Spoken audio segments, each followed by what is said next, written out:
Hey, hey you! I'm Messi Sage, here to impart my wisdom. Here to tell you about Victor of Aveyron. Don't worry, I'll try and give justice to the French lingo.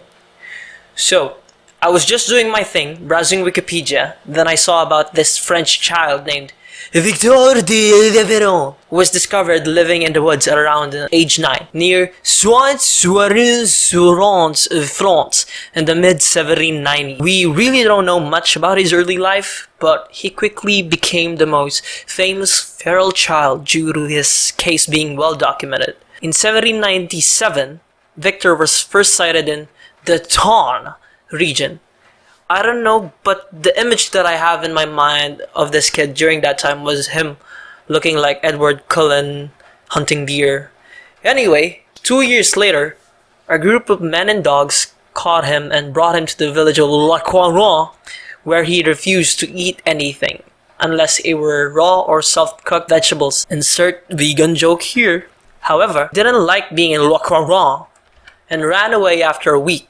In the winter of 1799, he moved to the Aveyron region, where he was spotted by some shoemakers who later took him out of the woods, because he was found wandering naked, hunched over, with really messy hair. His appearance and behavior led the locals to believe that he was more like a wild animal. He ran away again after this. You know, we think nowadays that people online are more quick to diss others, but it's always been like that. Just imagine 19th century French people eating at a restaurant and getting served a dish they didn't like. They'd say, "This dish is a bit like Napoleon's invasion of Russia.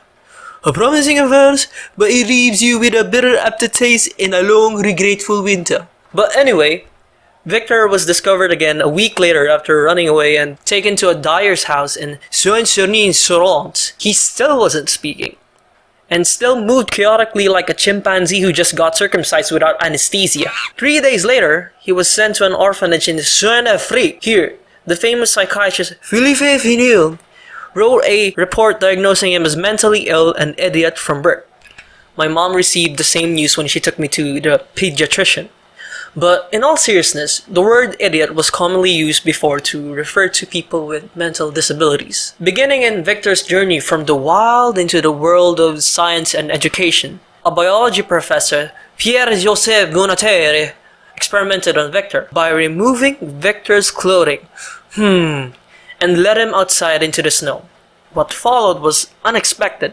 Victor, instead of being distressed, began to frolic about in the nude, indicating that Victor was accustomed to the cold. Or maybe he was just part Canadian, I don't know. Another story was that the local government commissioner, Constance Ostavo, also observed the boy and wrote, "Something extraordinary in his behavior, which makes him seem close to the state of wild animals." It was a sentiment echoed by many who encountered Victor in those early days. Following the observations on Victor, he was taken to Rodez, where his arrival triggered quite a situation. 2 men traveled there, each hoping to discover whether or not he was their missing son, because both had lost their sons during the French Revolution. But neither was able to claim victory as his own. I don't know, maybe the men still met up in the future, divorced their own wives and married each other instead.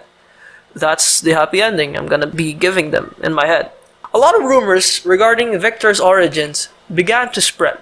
One rumor was that he was the legitimate son of a notare, abandoned at a young age due to his muteness, which is really harsh when you think about it, because I always thought public officials would love children who won't potentially orally challenge and dispute their beliefs. A young physician, Jean-Marc-Gaspard, believed that the boy had, I quote, "lived in absolute solitude from his 4th or 5th year almost to his 12th year, which is the age he might have been where he was taken in the Coney woods." This implies that Victor spent around 7 years living in the wilderness, isolated from human society.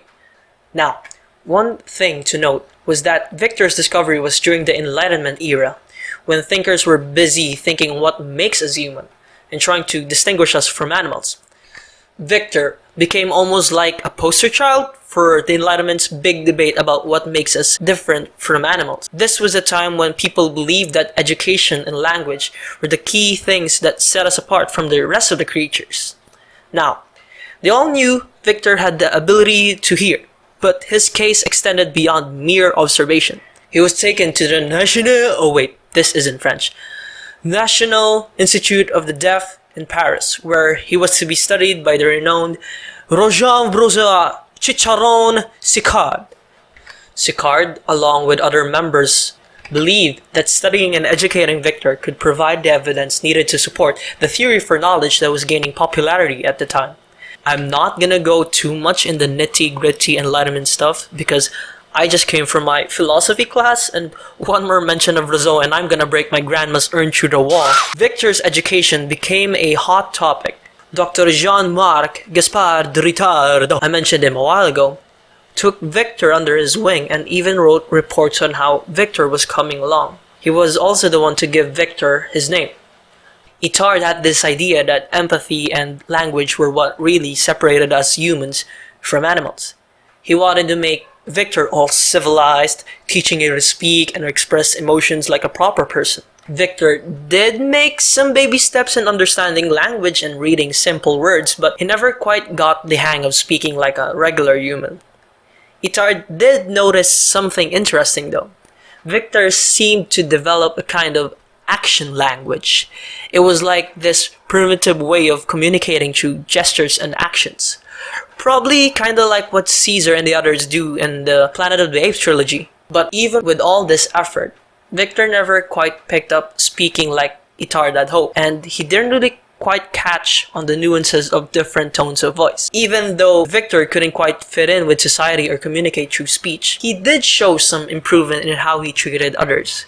There's this one story where he comforted and consoled a housekeeper named Madame Guérin in the Itard household, which was pretty heartwarming. But speaking wise, he never quite got there. Victor of Aveyron ended up passing away in 1828 at the age of around 40 from pneumonia while he was being looked after by Madame Guérin. A moment of silence for Victor. In more recent times, experts have weighed in on Victor's situation. Some experts have suggested he might have schizophrenia and or signs of autism. They pointed to his behaviors like teeth grinding, rocking, and sudden jerky movements. Also, they've even questioned whether Victor's upbringing was as wild as it seems. Some even dispute his account and the whole feral child phenomenon in general. According to French surgeon Serge Arolis, who's done a lot of research on feral children, he doesn't quite buy into the idea that Victor of Aveyron was your typical feral child. Arolis believes that the scars on Victor's body weren't from a wild forest life, but rather from possible physical abuse when he was younger. Arolis made a point that kids, including Victor, really need care and nurturing until they're about 5 to 6 years old. Arolis said that it just doesn't add up for a child, even someone as tough as Victor, to survive on their own in the wild before that age. This might also explain why he might have been treated poorly or like an animal during his earliest years. It's also worth noting that a case was made back in 1959 that this kind of abuse is sadly a common pattern in the lives of so-called feral children. I started this video innocently talking about a little French boy literally being his spirit animal, but instead got saddened by the harsh abuse and exploitations that children of the previous centuries usually face, along with different mental health vulnerabilities. I just hope Victor is living happily in the afterlife, playing with all the animals that didn't get saved in Noah's Ark. Or, I don't know, what do I know? Wait, so could you count Dora the Explorer as a feral child then?